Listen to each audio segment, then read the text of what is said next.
Hi guys. So I thought of a couple things I wanted to talk about today. It's Easter Eve, it's Easter weekend, and I thought of a couple things. A couple things came to mind today that I thought I could share with you about the holidays and how to get through them during times like this when there's nothing is normal. And I know for me, holidays are a really hard time because it just solidifies the fact and just drives home the point that nothing in my life is the same as it was. And it's hard sometimes. It gets lonely for days. I find that for days around the holidays, I just get one track minded onto what happened to my life and why is everything so different. But what I wanted to share is um, we have a choice. We can choose to be down and sad and lonely and depressed, and um, we can let it bring us all the way down and keep us there, or we can choose um, to not let it, to have a good attitude, to have a positive attitude, to look for reasons to be happy, look for reasons to celebrate, look for reasons. I find a lot of joy myself in watching other people celebrate, or watching other people spend time with their grandkids, or watching other people celebrate together. And it brings joy to my heart to see them having joy. But I realize this year there's a whole lot of people that aren't going to be feeling a whole lot of joy. But there's other options. There's FaceTime. There's nowadays we have the computer. We can do like a video, or we just have a whole lot of options. So I just wanted to mention that I totally understand the feeling of holidays being kind of hard on some people, and you're not alone. Um, you're not alone. We may not be able.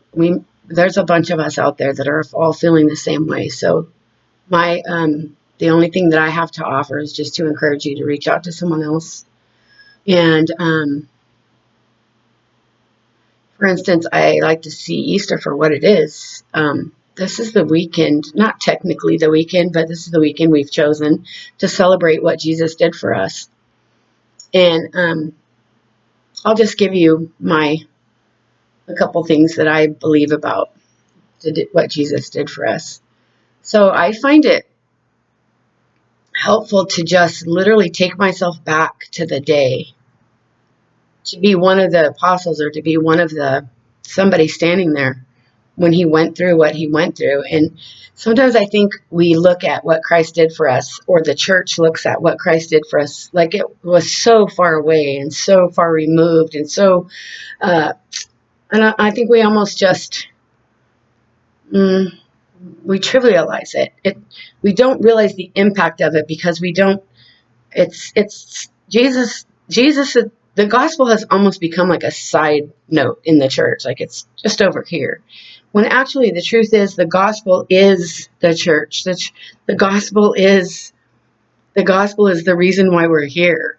The gospel is the main thing. There is nothing more important. There is nothing better. There is nothing bigger. The gospel, what Jesus did for us, that's the main thing, and that's enough. So imagine yourself there that day, and this man chooses to go in your place. You committed a horrific sin, and we all have. But I'm saying he chooses to step up in your place. I mean, what kind of love is that? Can we even comprehend that? And then at the same time, his very best friend denies him 3 times. Another best friend of him betrays him. Another one cuts someone's ear off that he has to fix it. Like he's basically alone in this. So as a man with that kind of love and that kind of selflessness, and then he tells the thief right next to him who never had a chance to repent, truly I'll see you in paradise, and you're witnessing all this. How is that? I'm just covered with I can't see how that's just not enough. Like why that isn't the main thing that we preach, what he did for us. Like imagine if you did that for somebody. You stepped up and took someone's punishment, and then